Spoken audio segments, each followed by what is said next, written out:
Indonesia merupakan negara yang sangat rawan terkena bencana. Tak jarang, dampak dari bencana tersebut berdampak pada sektor pendidikan, menyebabkan rusaknya sekolah, berbagai peralatan dan perlengkapan belajar mengajar, menyebabkan luka, bahkan korban jiwa baik pada siswa maupun guru.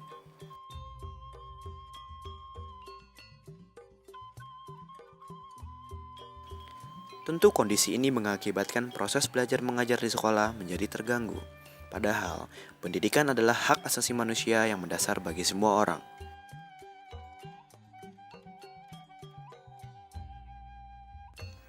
Amatlah disayangkan bahwa faktanya tingkat kesiapsiagaan di sekolah masih relatif rendah. Melalui survei yang dilakukan LIPI dan UNESCO di Aceh Besar, Bengkulu, dan Padang dengan menggunakan 5 parameter kesiapsiagaan sekolah seperti pengetahuan bencana, kebijakan dan panduan, rencana tanggap darurat, sistem peringatan bencana, dan mobilisasi sumber daya ini menemukan bahwa sekolah belum siap menanggulangi bencana.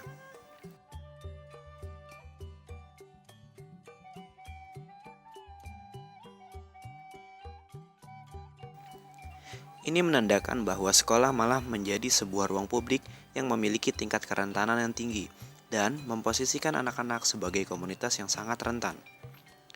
Dari fakta di atas, maka menjadi penting untuk menjadikan upaya kesiapsiagaan bencana untuk menciptakan sekolah aman menjadi agenda bersama bagi warga sekolah maupun penggiat penanggulangan bencana. Melalui program Sekolah Aman yang Komprehensif ini, tim pengabdi bersama dengan mitra kami yaitu BPBD Kabupaten Bogor berupaya untuk membangun kesiapsiagaan dan mitigasi di sekolah sehingga kami berusaha untuk mengurangi risiko bencana yang dapat terjadi di sekolah. Program ini dilakukan di 8 sekolah di 4 desa dampingan kami yaitu Desa Karangtengah, Bojongkoneng, Cibadak, dan Sukamakmur. Kesemuanya merupakan daerah yang rawan longsor. Sebagai contoh, pada awal tahun ini terjadi longsor yang cukup besar di desa dampingan kami, yaitu di Cibadak dan Sukamakmur, di mana longsor tersebut mengakibatkan 150 keluarga kehilangan rumahnya, menghancurkan beberapa fasilitas umum dan juga 2 sekolah. Adapun nilai tambah yang kami kontribusikan terhadap model sekolah aman ini ialah pendampingan psikososial yang kami berikan kepada guru sebagai pendamping anak di sekolah, sehingga sekolah aman yang ada menjadi lebih komprehensif dengan tidak hanya memperhatikan aspek keselamatan fisik dan kesiapsiagaan secara fisik, tapi juga aspek psikososial dan sosial para siswa dan seluruh warga sekolahnya.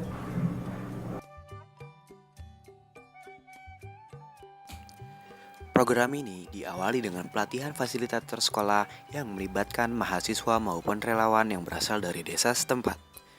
Fasilitator sekolah nantinya akan menjadi ujung tombak pelaksanaan program, khususnya dalam kegiatan pemetaan risiko, memfasilitasi pembentukan komite kesiapsiagaan sekolah, pengembangan rencana kesiapsiagaan, serta edukasi dan simulasi bencana.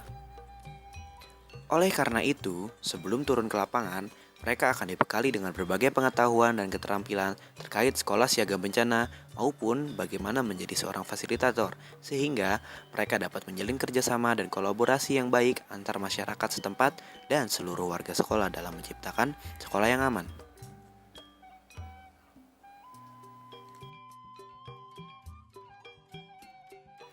Pada saat turun ke lapangan, tiap mahasiswa dibagi menjadi tim kecil dan ditugaskan untuk memfasilitasi 2 sekolah dasar di 1 desa dampingannya. Fasilitator sekolah dari mahasiswa melakukan live-in di rumah para relawan desa. Tujuannya agar mahasiswa dan relawan desa semakin akrab dan juga untuk memudahkan kerja tim dalam mendampingi sekolah dan menjalankan programnya. Sebagai fasilitator sekolah, saya telah melakukan live-in assessment di Desa Bojongkoneng. Desa Bojongkoneng sendiri memiliki 2 SD dampingan, yaitu SDN Bojongkoneng 3 dan SDN Bojongkoneng 4. Saat melakukan live-in assessment, kami melakukan pendekatan kepada warga, ya, khususnya para tim relawan desa Bojongkoneng. Lalu selanjutnya adalah kami melakukan assessment kepada para guru di 2 SD dampingan tersebut. Keadaan SD dampingan kami itu memiliki kerentanan di bidang bencana longsor. Di sana memiliki kerentanan, yaitu hanya memiliki satu akses jalan yang hanya memiliki satu jalur saja, yang memiliki kerentanan ketika terjadi longsor, maka jalan utama menuju desa tersebut akan terputus sama sekali. Di sana berdasarkan hasil asesmen kepada para warga sekolah dan tim dukungan psikososial Desa Bojongkoneng, bencana yang paling rentan adalah bencana longsor yang pernah terjadi pada tahun 2006. Dari kami sendiri memiliki pengalaman yang sangat berharga ketika kami dapat belajar untuk turun ke masyarakat dan mengetahui bagaimana kondisi nyata di Desa Bojongkoneng tersebut. Serangkaian pertemuan dengan pihak sekolah difasilitasi oleh tim fasilitator untuk membentuk komite kesiapsiagaan dan tanggap darurat. Setelah komite tersebut terbentuk, mereka melaksanakan lokakarya untuk menyusun rencana kesiapsiagaan sekolah. Komite ini berada di bawah lindungan kepala sekolah dan melibatkan warga sekolah. Tiap anggota yang merupakan warga sekolah memiliki perannya masing-masing, seperti koordinator pertolongan pertama, koordinator peringatan dini, koordinator evakuasi dan penyelamatan, dan sebagainya sesuai dengan kebutuhan dan kemampuan sekolah. Selain itu, komite ini berperan dalam menyusun dan mengimplementasikan rencana kesiapsiagaan sekolah, melaksanakan kegiatan edukasi dan simulasi bencana di sekolah, berkoordinasi dengan pihak-pihak yang terkait dengan penanggulangan bencana di daerahnya, sehingga ada pihak penanggung jawab di sekolah untuk melaksanakan penanggulangan bencana di sekolah secara terkoordinir, terencana, dan terpadu. Sebagai tindak lanjut dari terbentuknya komite sekolah siaga bencana, maka dibentuk pula rencana kesiapsiagaan sekolah. Dokumen ini sangat penting karena nanti akan digunakan sebagai acuan dalam menanggulangi bencana yang terjadi di lingkungan sekolah. Secara garis besar, rencana kesiapsiagaan sekolah tersebut berisikan profil desa dan sekolah, struktur komite kesiapsiagaan sekolah, perencanaan sektoral, dan SOP ketika terjadi keadaan darurat. Ketangguhan dalam menanggulangi bencana tentu tidak terbatas hanya pada aspek fisik saja, tapi juga harus memperhitungkan aspek emosional dan psikososial semua yang terdampak pada bencana tersebut. Oleh karena itu, penting sekali juga untuk memperhatikan aspek psikososial dalam program ini, karena dampak bencana tidak hanya terbatas pada dampak fisik, tapi juga ada dampak psikososialnya. Pasca bencana, tidak sedikit anak-anak yang mengalami stres, menjadi lebih cemas, menarik diri, mengalami perubahan perilaku, penurunan motivasi dan prestasi belajar, dan sebagainya. Oleh karena itu, penguatan kapasitas psikososial guru sebagai pendamping anak menjadi salah satu pilar penting dalam kerangka sekolah aman yang komprehensif. Dengan melatih guru untuk menjadi pendamping psikososial anak, outcome yang diharapkan ialah agar guru dapat memenuhi kebutuhan psikososial anak yang muncul pasca bencana dan membangun kembali ketangguhan atau resiliensi anak. Pada kegiatan yang terakhir, tim bersama dengan Komite Kesiapsiagaan Bencana Sekolah juga melaksanakan edukasi serta simulasi bencana di sekolah. Sebagai uji coba rencana kesiapsiagaan sekolah, maka dilakukanlah simulasi bencana. Umumnya, dari 8 sekolah dampingan kami secara keseluruhan, bencana yang menjadi fokus utama adalah bencana longsor, mengingat wilayah program ini terletak di perbukitan yang rawan longsor. Dalam simulasi dan edukasi tersebut, kami juga memfasilitasi pengadaan rambu-rambu bencana, poster sosialisasi bencana, dana sekolah, dan diagram jalur evakuasi saat terjadi keadaan darurat.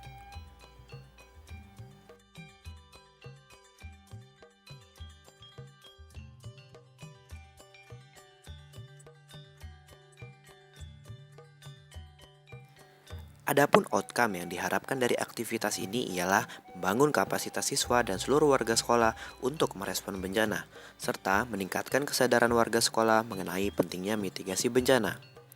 Selain itu, dengan latihan, tim dan komite kesiapsiagaan bencana akan dapat mengevaluasi pelaksanaannya dan membuat rekomendasi untuk menyempurnakan rencana kesiapsiagaan dan tanggap darurat yang telah dimiliki untuk semakin mengasah kemampuan warga sekolah dalam respons situasi darurat.